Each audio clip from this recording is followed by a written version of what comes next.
बाबा हरिदास जी, हमारे राजस्थान के प्रदेश अध्यक्ष डॉक्टर प्रशांत शर्मा जी, हमारे उत्तर प्रदेश के प्रदेश अध्यक्ष डॉक्टर रोहित गौड़ जी, हमारे मध्य में विराजमान संत गजराज जी, जितने भी हमारे सम्मानित जमुना बचाओ आंदोलन के सहयोगी साथी हैं और जितने भी हमारे आदरणीय मीडिया वाले भाई हैं, सभी को मेरा कोटि कोटि वंदन, कोटि कोटि प्रणाम। इससे पहले कि हम आज के इस एजेंडे की बात रखें, मैं आप सबके समक्ष पहले अपना परिचय देना चाहता हूं। मेरा नाम आचार्य महंत डॉक्टर विवेक गुरु जी है। मूलतः जम्मू कश्मीर के सीमांत क्षेत्र राजौरी पुंछ का रहने वाला हूं और जहां पे आतंकवाद का बहुत अधिक बोलबाला था, उस समय लगभग 33 वर्ष पूर्व हमने इस धर्म जागरण संस्थान रूपी एक पौधे की जो बीज जो वहां पर बोया था, जिसका एकमात्र उद्देश्य समूचे भारत के अंदर सनातन धर्म संस्कृति का प्रचार प्रसार करना, सनातन धर्म की शिक्षाओं को जन जन तक पहुंचाना, क्योंकि सनातन धर्म वो धर्म है जो सभी को जो है समान रूप से जीने की जो है वो प्रेरणा देता है, सभी लोगों को समान रूप से जीने का अधिकार देता है, चाहे वो प्रकृति हो, चाहे वो पक्षी हो, चाहे वो किसी भी धर्म के प्राणी हो। सनातन धर्म ही विश्व में एक ऐसा धर्म है जो सबको समानता का अधिकार देता है, सबको जीने का अधिकार देता है। तो जब हम जम्मू कश्मीर के उस सीमांत क्षेत्र में छोटी सी आयु में 13-14 वर्ष की आयु में हमने ये धर्म जागरण संस्थान की नींव रखी थी, और वहां पे छोटी सी बात भी अगर धर्म के लिए कुछ करो तो वहां पे जो है उपद्रव हो जाता था, दंगे फसाद हो जाते थे। तो उस समय हमने नींव रखी और उसके बाद धीरे धीरे करके इन 32-33 वर्षों में धर्म जागरण संस्थान जो है वो लगभग भारत के 17 राज्यों में अपना जो कार्य है वो कर रहा है। आज उसी की एक कड़ी में हमारे दिल्ली में जो ये कार्यक्रम आप सबके समक्ष हमने प्रेस क्लब ऑफ इंडिया में जो रखा है, इसका भी मुख्य उद्देश्य यही है कि हमारे संगठन का विस्तार करना है हमको। और हमारे बीच में जो है डॉक्टर कृष्णानंद गिरी जी महाराज, जो कि महामंडलेश्वर हैं, राष्ट्रीय संत हैं, इनको जो है राष्ट्रीय उपाध्यक्ष की जो उपाधि है आज हम लोग देने जा रहे हैं। इसके साथ साथ और बड़े सारे हमारे बीच में विद्वान जो लोग हैं जिनको हमने अलग अलग उपाधियां जो है वो यहाँ पर देनी है, उसके उद्देश्य से आपके बीच में आए हैं।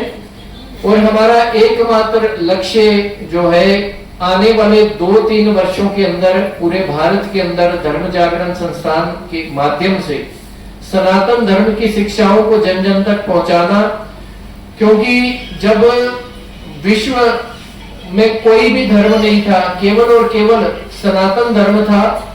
जब ये दुनिया अस्तित्व में आई तब से ये सनातन धर्म है, लेकिन सनातन धर्म की शिक्षाओं को हम पूर्णतः जिस लेवल पे जो लोगों तक पहुंचाना चाहिए था वो नहीं पहुंचा पाए। कहीं ना कहीं कमियां रही, कहीं ना कहीं ऐसे हम लोग रहे जिन्होंने केवल अपना जो है वो देखा। सनातन धर्म धीरे धीरे करके पिछड़ता गया। कहां कभी काबुल, कंधार, पाकिस्तान, नेपाल, चीन, बर्मा, सब जगह सनातन धर्म ही था, लेकिन धीरे धीरे सिमटते हुए भारत तक रह गया। और भारत के भी लगभग 10 राज्यों में आज सनातन धर्म सिमटने की कगार पर है। और जहां जहां पर भी सनातन धर्म है वहीं पे संविधान है, वहीं पे संविधान की पालना भी हो रही है। और जहां जहां से सनातन धर्म मिटा, वहां आप देख लीजिए संविधान भी मिट गया, संविधान की भी पालना करने वाले भी नहीं रहे। तो इसलिए हमारा एकमात्र उद्देश्य जो है सबको साथ लेने का, सबको सनातन धर्म से जोड़ने का।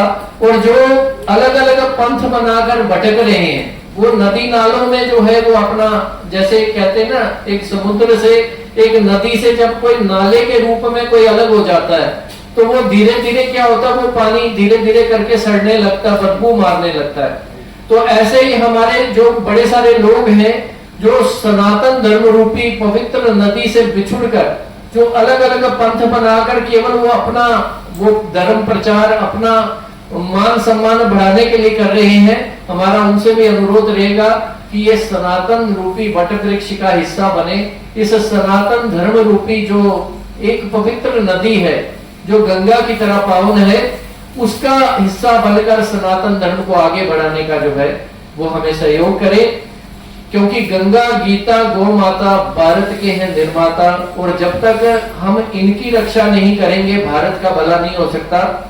तो अभी हम आप सभी मीडिया भाइयों के समक्ष नई दिल्ली के इस प्रेस क्लब ऑफ इंडिया के अंदर विराजमान अपने पूज्य संत जी को राष्ट्रीय उपाध्यक्ष की जो है वो पदवी देना जा रहे हैं।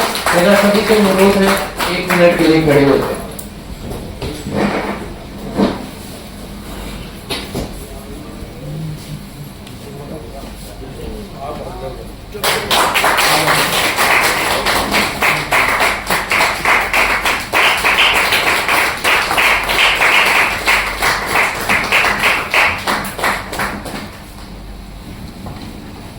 हमने देखा है कि इससे पहले भी आज ने सनातन धर्म के लिए बहुत सा कार्य किया है, और केवल दिल्ली के अंदर ही नहीं बड़े सारे प्रदेशों के अंदर भी ये सनातन धर्म संस्कृति के प्रचार प्रसार का कार्य जो है वो पहले से भी देख रहे हैं। तो हमने एक बड़ा दायित्व जो इनको दिया है, क्योंकि एक इंडिविजुअली काम करना और एक संगठन के अधिकारी के रूप में काम करना थोड़ा डिफरेंट होता है। तो मुझे पूरा जो इनसे भरोसा है कि इनकी अध्यक्षता में आने वाले समय में जो है हमारे सनातन धर्म का जो है पूरे भारतवर्ष में बड़े अच्छे से प्रचार प्रसार भी होगा, और सनातन धर्म की शिक्षाओं के साथ बड़े सारे लोग ऐसे ऐसे जुड़ेंगे। आज हमारे मणिपुर से भी आए हुए हमारे भाई साहब, जिनको हमने नॉर्थ ईस्ट का हेड बनाया है। अभी आपके सामने बारी बारी से घोषणाएं होती जाएंगी।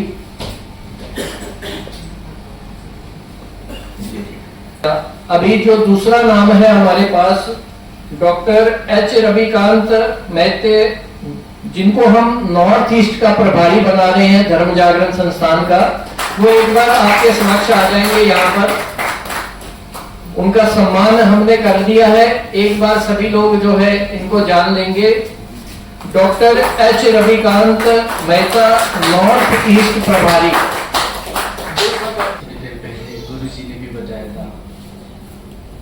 हमारा सरकार जानकर भी हम लोग आवाज उठाना जरूरी है। एक्चुअली मणिपुर में 3 साल से चल रहा है, अभी तक आज सुबह तक फिर भी चल रहा है, और हमारा भारत सरकार सुन रही है। और वहाँ पे हम लोग हिंदू जो है वहाँ पे सुरक्षा नहीं है। वैदिक जो होता है हाँ हिंदू होता है, और 3 साल से काफ़ी लोग मर चुका है, मोर देन 200 पीपल डाई, और बेघर लोग जो है 70,000 आईडीपी में रह रहे हैं। और इनिशियली लास्ट वीक उसका पापा बीएसएफ में बिहार में ड्यूटी कर रहा था, और उसकी फ्रेंड उसके घर में उसकी 6 महीने की बेटी और 5 साल का बेटा कुकी टेररिस्ट ने रोके से बम से मार दिया। अभी तक हमारा प्रधानमंत्री कोई जवाब नहीं दे रहा है, और कुछ सवाल भी नहीं बोल रहा, मतलब कुछ लफ्ज़ भी नहीं कह रहा है। तो मैं इस पे ज्वाइन क्यों किया, क्योंकि हमारा हक जो है, हमारा हिंदू धर्म का जो हक जो है, हमारा इंडिया का, हमारा भारत का जो नारी होने की जो हम लोग का हक जो है उसको मिलने का यही सोच के मैंने पार्टी हमारे इसमें हमने ज्वाइन किया है। पूरा नॉलेज को मैं अपनी मन से लगा के करूँगा, जो भी न्याय जो है उसको दिलाने के लिए और लोग जो है भी मांग के और मणिपुर के लिए आप सपोर्ट कीजिए। नहीं कर सकते, अपनी बात नहीं रख सकते। वहां पे किस तरह से ये दबाया जा रहा है, पहले तो हम सुनते थे वो मुगलों के काल में दबाया जाता था, अंग्रेजों के काल में दबाया जाता था। आज भारतवर्ष आजाद है, लेकिन फिर भी उसके बावजूद ऐसे राज्य हैं जहां पर हमारे सनातनियों की, हमारे हिंदू भाइयों की आवाज को दबाया जा रहा है, उनको कोई भी अपने धार्मिक आयोजन नहीं करने दिए जा रहे। इसीलिए धर्म जागरण संस्थान का उदय हुआ था कि हमने अपने सनातन धर्म की रक्षा के लिए, सनातनियों की रक्षा के लिए हर स्थान पर पूरे भारतवर्ष में जो है एक अलग जगानी है, ताकि सरकारें जो है वो सुने और हमारे सब लोगों की रक्षा हो पाए। तो अगला नाम है, ये आप सबके चहेते, आप सबके प्रिय, आपके जानने वाले बाबा हरिदास जी महाराज। इनको जो है हमारा धर्म जागरण संस्थान का दिल्ली का संगठन मंत्री जो है हम बना रहे हैं, और हमें पूरी आशा है बाबा जी के नेतृत्व में दिल्ली की जितने भी तहसीलें हैं, जितने भी जिले हैं, जितने भी ब्लॉक लेवल पे जो स्तर के वो है, वहां तक हमारे जो धर्म जागरण का कार्य, जो हमारे सनातन धर्म की जो शिक्षाएं हैं वो वहां तक पहुंचेगी। तो बाबा हरिदास जी से निवेदन है 2 मिनट में अपनी बात रखेंगे।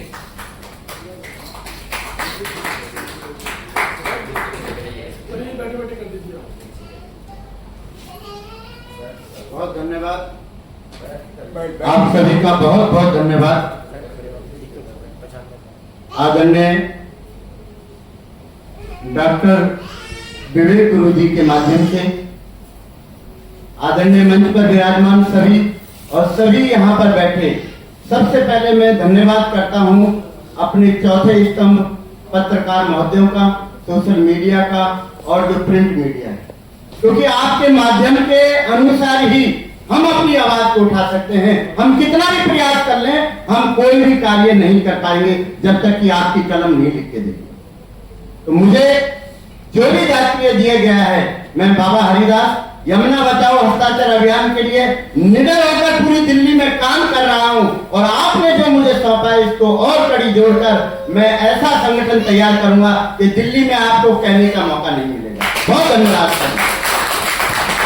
हरिदास जी महाराज। आगे हमारे बीच में हमारी एक बहन है श्रीमती शालू गौतम जी। शालू गौतम बहन जी कृपा करके वो मंच पर आ जाएं। इन बहन जी को हमने धर्म जागरण संस्थान की राष्ट्रीय महिला अध्यक्ष सौंपा है। एक बार जोरदार तालियां इनसे। और हमें पूर्ण रूप से आशा है कि बहन जी के नेतृत्व में हमारा जो धर्म जागरण संस्थान है, इसका महिला जो नेतृत्व है वो अच्छे से जो कार्य करेगा, और जितनी भी महिलाएं भारतवर्ष ये जोड़ेंगी वो हमारी बेटियों को रानी झांसी और दुर्गा माँ का रूप बनाकर जो है वो समाज में लाएंगी, ताकि जो 35 टुकड़ों में हमारी बेटियां कभी ना मिले, लव जिहाद के चक्कर में ना मिले, और ना ही ऐसी गंदी रीलें बनाने में मिले जिनको देखकर हमें शर्म आती है कि ये हमारी बेटियां आज किस ओर बढ़ चली हैं। तो इस अश्लीलता को रोकने के लिए, अपनी बहन बेटियों की रक्षा के लिए बहन जो है कार्य करेंगी, ऐसी हम इनसे आशा रखते हैं। तो 2 मिनट के लिए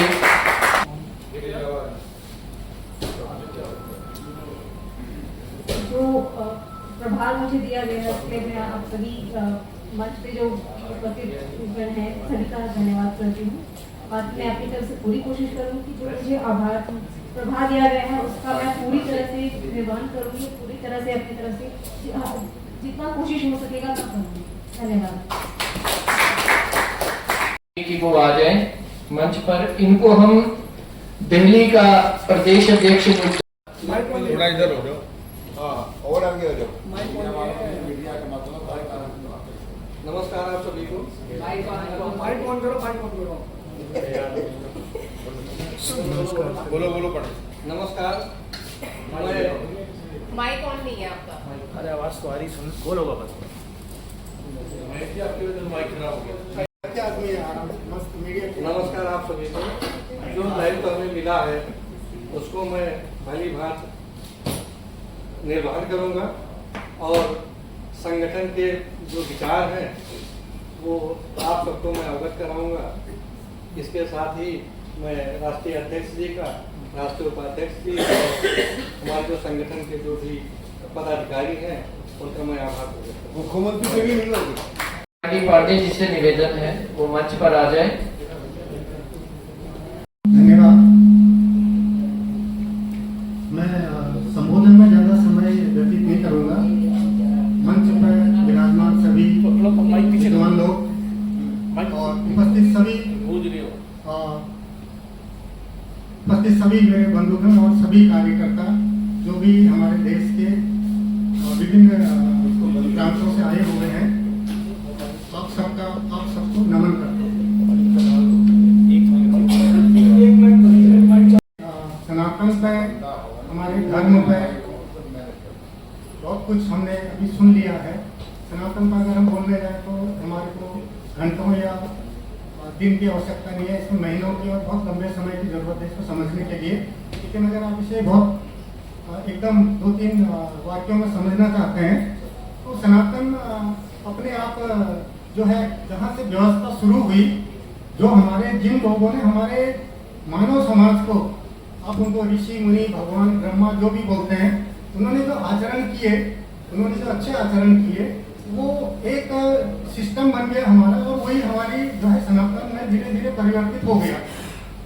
अब आज बहुत से लोग मनुस्मृति में बहुत कुछ बोलते हैं जो कि एक विकृति हो चुकी है। मनुस्मृति हमारी बहुत बढ़िया सिखाती है, किसी को कोई गलत चीज के लिए नहीं बोलती है। अगर मैं उसके कुछ आपको उदाहरण दूं तो जो आज बहुत से लोग मीडिया पर या सोशल मीडिया पर या जो लोग सनातन के विरोध में मनुस्मृति को लेके आते हैं, हम सब बहुत कमजोर पड़ गए। सनातन के लोग, हम उनको काउंटर अटैक नहीं कर पा रहे। इसका मतलब कहीं कहीं हम लोग काफी कमजोर पड़े हैं। मैं आज की जो हमारी ये मीटिंग है, मैं इससे थोड़ा दूर जाता हूँ आपके पास। एक आप इमेजिन कीजिए कि जब 1947 में हमारा देश आजाद हुआ तो आज हमने एक छोटी सी मीटिंग की है, हमारा एक कार्यक्रम हुआ है, तो हम 3 दिन 4 दिन 5 दिन से कौन आएगा, क्या करेंगे, क्या हमारी व्यवस्था रहेगी, क्या हम बोलेंगे, इस पर हमने एक विचार विमर्श किया। तो क्या जब 1947 में देश आजाद हुआ तो उस समय एक विचार विमर्श नहीं हुआ होगा कि क्या हमारी सुरक्षा, क्या हमारा जो है हमारी आर्थिक व्यवस्था, क्या हमारा स्वास्थ्य व्यवस्था, क्या हमारी शिक्षा व्यवस्था, क्या हमारा धर्म और क्या हमारी सामाजिक व्यवस्था होनी चाहिए? हुआ होगा ना? मैं गलत तो नहीं बोल रहा इस बात को? नहीं, आप लोगों से मुझे रिएक्शन चाहिए। हुआ होगा? हुआ होगा। क्या किसी आदमी ने, किसी ने, आपने किसी में से इस बात को कोई जो है नेहरू जी का कोई एक जो विचार है, उस गोष्ठी में करीब करीब हमारे 22-23 लोग थे उस कमेटी में, जब ये विचार रखा गया, अंत में नेहरू जी ने सारे चीजों को बिल्कुल ट्रेस कर दिया। उन्होंने एक बात कही जो मैं आज आपको बता रहा हूँ, और उस समय जितने भी जो मीडिया के लोग हैं, उस समय जितने भी जो प्रेस और जितने भी लोग, जितने भी हमारे उस समय आज की तरह सोशल मीडिया ये तो नहीं होता था, तो जिसने इन चीजों पर लिखना शुरू किया उनको सीधे कहाँ पहुंचा दिया वो आप, मैं ज्यादा बोल नहीं सकता उस पर। तो उन्होंने एक बात कही कि हमने स्वतंत्रता प्राप्त की है, जितने भी सनातन धर्म वाले हैं, जितने भी ब्राह्मण हैं, जितने राजपूत हैं, जितने बनिए हैं, आप ये काला पानी का देख लीजिए, काला पानी की लिस्ट उठा के देख लीजिए, अगर उसमें आपको सबसे अधिक सवर्ण समाज के लोग नहीं मिलेंगे तो आप मेरे से उस दिन कोई भी पूछ सकता है कि उसके साथ, मतलब उन लोगों के साथ क्या हुआ, उनका कहीं नामो निशान नहीं है। लेकिन जो नेहरू जी ने एक बात कही, ये जिन जिन लोगों ने संघर्ष किया, जिन जिन लोगों के परिवार से जो है लोग गए हैं, जिनकी